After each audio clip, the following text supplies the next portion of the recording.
Roswitha unleashed her magic to transform her human form into a dragon form. Leon, Noah, and Muan climbed onto her back together. Then, she gently spread her wings, ready to fly into the sky.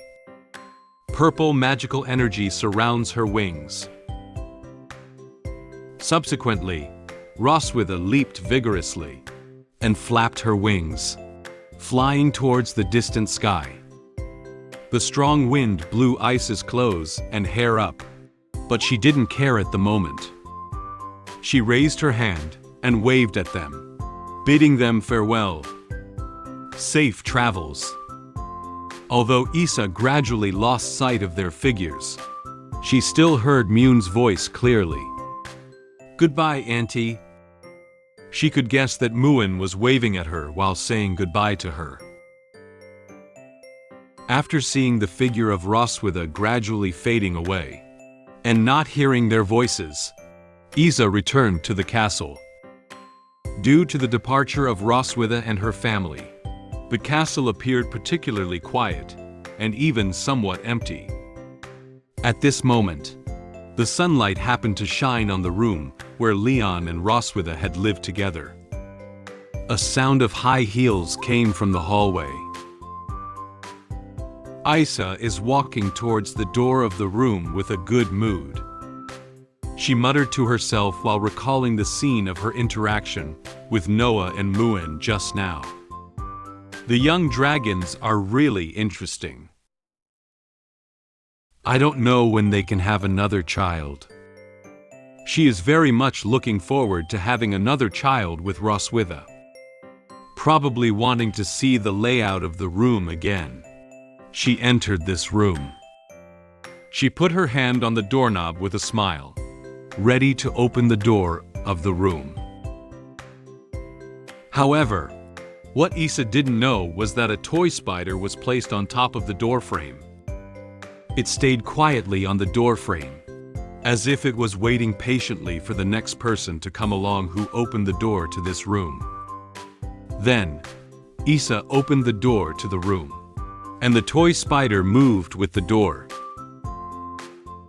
Then, as the door had already been fully opened by Isa, the toy spider suddenly fell off the doorframe. It landed in front of Isa, giving her a surprise.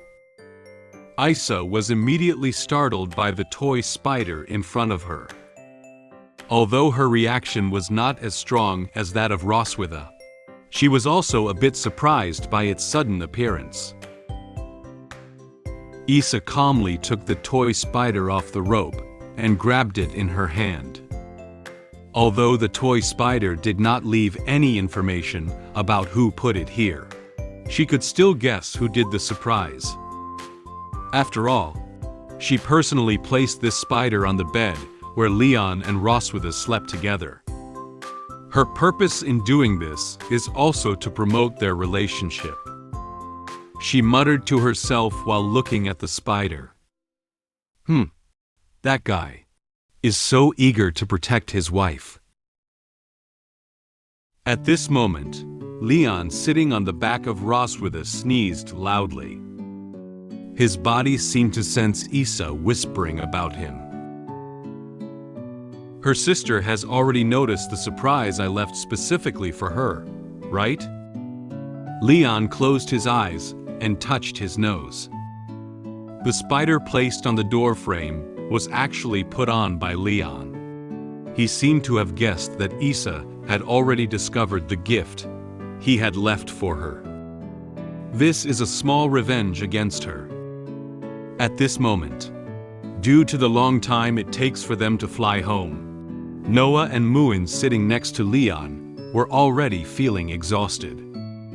They closed their eyes and rested on Leon's thigh, falling asleep quietly. Leon gently patted their backs with his hand, allowing them to fall asleep peacefully. While coaxing Noah and Muin to sleep, Leon recalled the time they spent with Isa these past few days. This left a deep impression on him. He silently said in his heart, Roswitha and Issa are completely different from the Dragon Kings I have previously encountered. In his memories, Issa often joked with Roswitha. She raised her hand to cover her mouth and looked at Roswitha with a teasing expression. Roswitha's face was tinged with a faint blush. She showed a shy expression. She turned her head, hoping that Issa wouldn't continue speaking. Although she felt helpless at Issa's joke, she didn't dislike it. After getting along with them, I can find that they are more friendly, peaceful, and value their families more. I can feel their full love for their families from them. Occasionally, Leon can still see Issa and Roswitha happily embracing each other. Issa tightly hugged Roswitha with both hands and pressed her face against Roswitha's face. Roswitha also chuckled lightly. She also really enjoyed the interaction between Issa and her. Their faces were filled with happy smiles. Leon can feel that their sister's relationship is really good. At this moment, Leon remembered his conversation with Issa that night. From Issa's words, Leon knew that Issa cherished Roswitha very much, and she trusted him very much. He couldn't help but feel a little surprised. He put his hand on his chin and fell into thought. He whispered, "She actually entrusted her most cherished sister to me." Roswitha, who was flying, seemed to have remembered something. She suddenly asked about Leon. "When you were just leaving, what did you promise Issa?" She gently turned her head to look at Leon, wanting to know what he had said to Issa that she didn't know. At that time, although she had some doubts about their conversation, she did not directly say it to them. Upon hearing Roswitha's words, Leon chuckled softly. He secretly felt happy that he could have a secret that Roswitha didn't know. He looked at Roswitha and said to her, "Haha, do you want to know?" "I won't tell you." Leon has no intention of sharing his conversation with Issa with her. Of course, only he knows such a precious secret. Roswitha felt a bit angry about Leon's words. She felt like she had been deceived by him as a fool.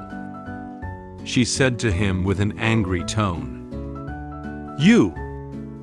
At this moment, the sunset had slowly dyed the azure sky orange. The beautiful sunset appeared before their eyes. After a brief chat with Leon, Roswitha flapped her wings again and flew towards the distant sunset.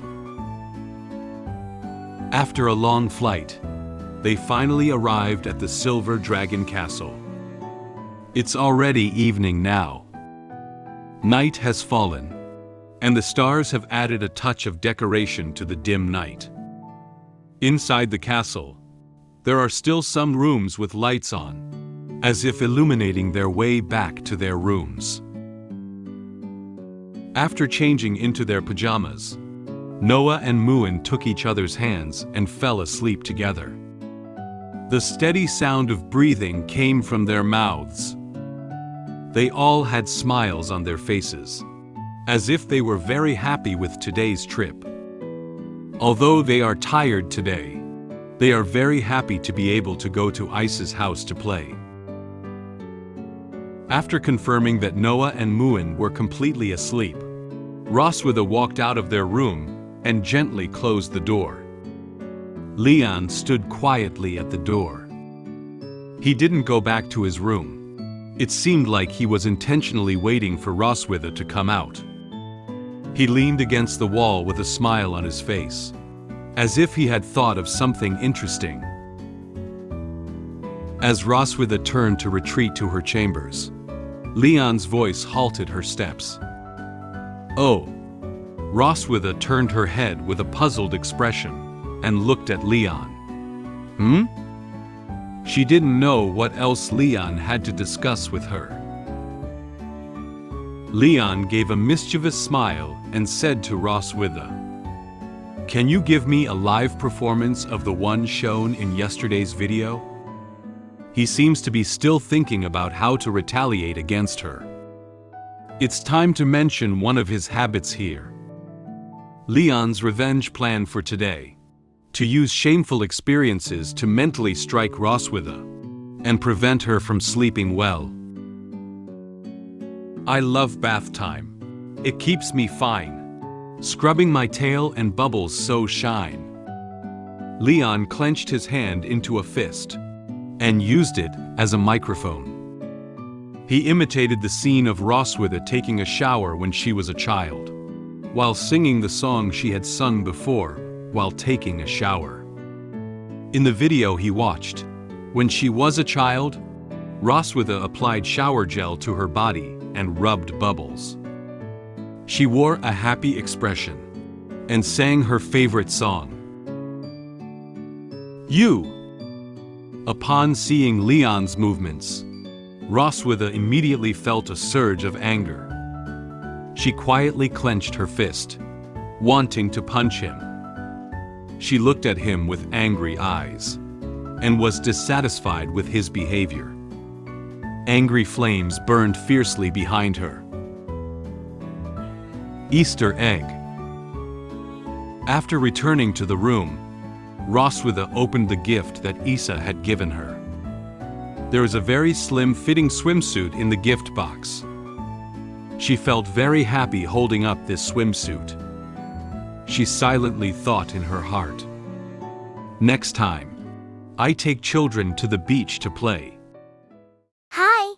Pineapple has a good news to tell you. My app LoloBun can now be downloaded on the App Store and Google Play. You can search for LoloBun Light Novel in the search bar to find the app. After downloading the app, you can read our exclusive novels and comics more easily on your mobile phone. If you are interested, you can download LoloBun from the App Store and Google Play.